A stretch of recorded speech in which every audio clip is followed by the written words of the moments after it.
Hello and welcome back to AEF TV in association with Engerati. I'm joined now by Andrea Meola, who's from CESI. Sorry for glancing down at your car. Andrea, we were talking a little bit off air, and there's a great link to why you're here. Following on from some of the conversation I was having with an interview with PwC, where they were seeing 5 big sort of mega trends within Africa, and one of them is around transmission, and most importantly the interconnectivity between countries, some of whom may have a lot of hydropower and others have solar capacity or coal or whatever. Can you just expand a little bit more about what's going on? Yeah, okay, thank you so much. And I really think that the transmission is really a key enabler. This is okay from a general perspective, but particularly for Africa as well, because typically a transmission infrastructure finds its benefit all the time that you are linking countries that are characterized by different natural resources and consequently by different opportunities in terms of power generation, development, and relevant costs. So we are now at the moment working for one of the most important transmission infrastructure under development as a technical consultant, supporting the development of the Ethiopia-Kenya interconnection. That is, in my opinion, a key transmission case, because basically Ethiopia from one side is rich of natural resources, is rich of water, and is high average altitude, let's say, provides a full potential in terms of hydropower to be developed. And so that's why there are so many hydropower projects undergoing at the moment in Ethiopia. And this would give the country the opportunity not only to satisfy its huge and fastly growing demand, but even more to export this electricity toward other countries such as Kenya, that maybe are characterized by less natural resources, but at the same time are very keen of energy and are fastly growing as well. So in this instance, Kenya is effectively an off-taker for Ethiopia. Exactly, and the business case is definitely there, because the higher is the, let's say, differential in natural resources that is somehow linked to the price of generation, the more convenient and the more solid is a business case behind a transmission investment. So the business cases are always one thing, if I take a little bit to what's happening between Russia and Ukraine, where Russia is saying, well, we're going to turn this off now because you haven't paid your bills. What do some of the political connections need to be in order to make something like this happen?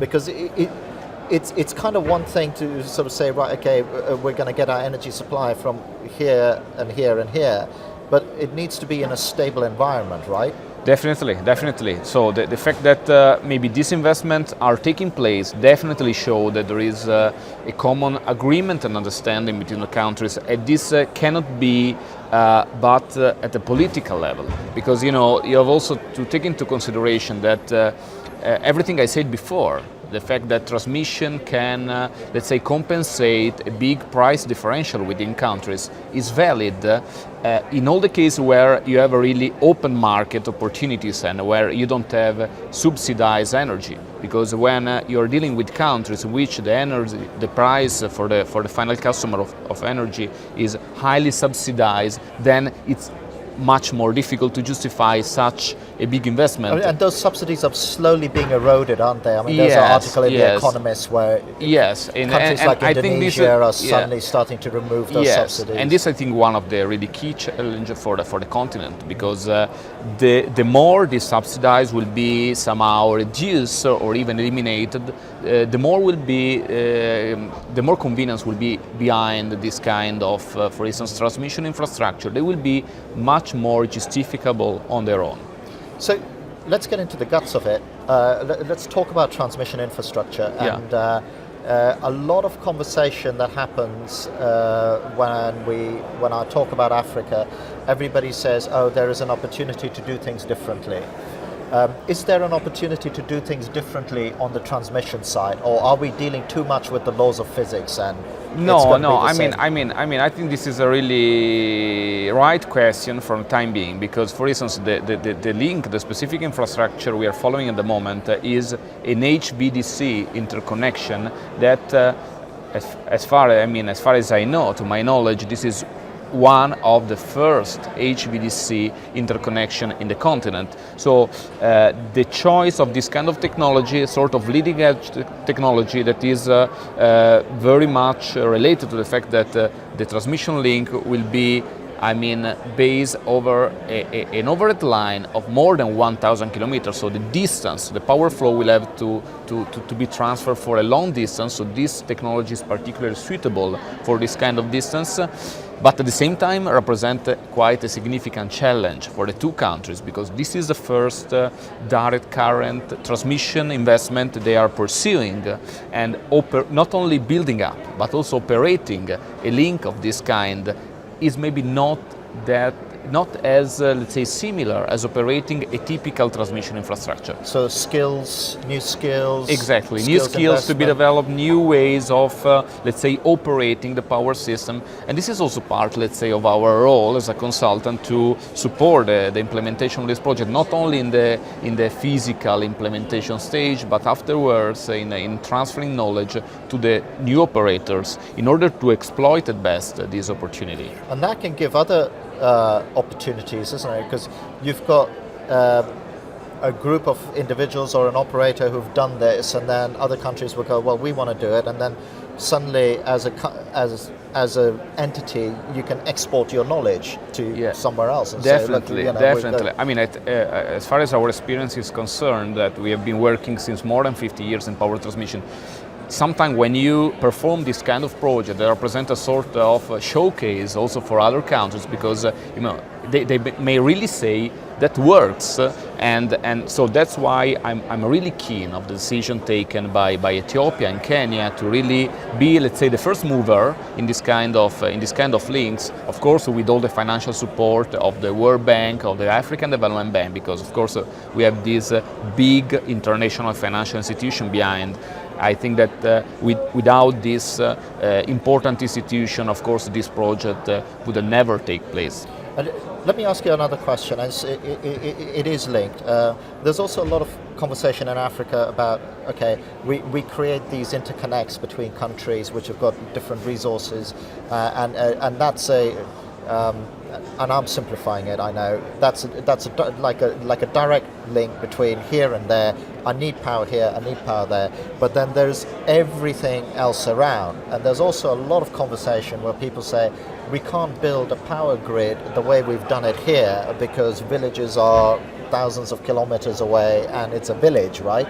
Yeah. It doesn't need a HVDC line coming into it. Yeah. How do you see the transmission network within countries being different, and what opportunities do you see there? For sure, plenty of them, because if we consider Africa, probably Africa is a region in the world where you have a very high presence of this isolated network that are typically fed by, the typical diesel generator, the typical power gen set that is just feeding a specific area. So, I think you touch an important point, because one of the key discussion we are undertaking in several countries in Africa is exactly they are start thinking about to start linking this isolated network that are start growing, so are not anymore few maybe kilowatt of need of load, but they're becoming bigger, and the population is starting asking for more energy, to start thinking about implementing a different model. It is okay, maybe this genset will start being a backup, because now I will be trying to connect to the main island that I have in mind northern African countries where you have typically on the northern let's say shore toward the Mediterranean, you have typically the loads, the industrials, and you have the networks, and then in the south part, the more desert with the desert and so on, you have these isolated areas typically fed by local genset. And one of the key questions is is it possible, or is it worth to interconnect this? And I would say that the business case, the case should be evaluated because of course power transmission represent an important investment. So you may really see whether the investment you put in place for linking this island is then compensated by reduction of cost, eliminating the production, or you have also to consider how you are bringing the primary energy to feed this. So it's on a case by case basis. Definitely. So we're coming up to at the end of our time here. One last question and a quick answer, if you can. And this is related to your field of transmission.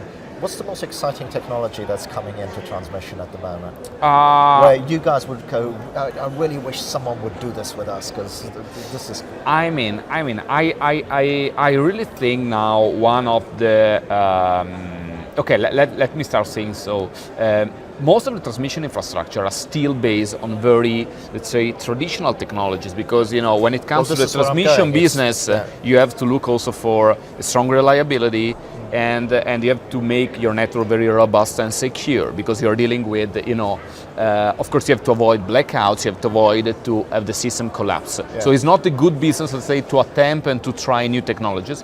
At the same time, I'm very much excited about the new development in HVDC. Now we have this new technology called VSC, that is voltage source converter, that is particularly suitable for all the interconnection of offshore wind farms that, for instance, are taking place in the Nordics, in Northern Europe, particularly when a submarine cable is going to be interconnected. For instance, this is, I really expect this to be one of the key technologies to be dramatically developed in the near future, and that would really represent a major change in the sector. And it's being pioneered between Kenya and Ethiopia, so that's great. Andrea, on that note, that's all we've got time for. Thank you for being with us in the studio. Thank you as well for watching. This has been another interview at AEF TV with Girardi. The other thing to mention is in association with AEF and Girardi have launched a Powering Africa Hub where all of these interviews and knowledge on projects and resources and so on is collated in one place. So I hope you go ahead and visit that. Thanks again for watching.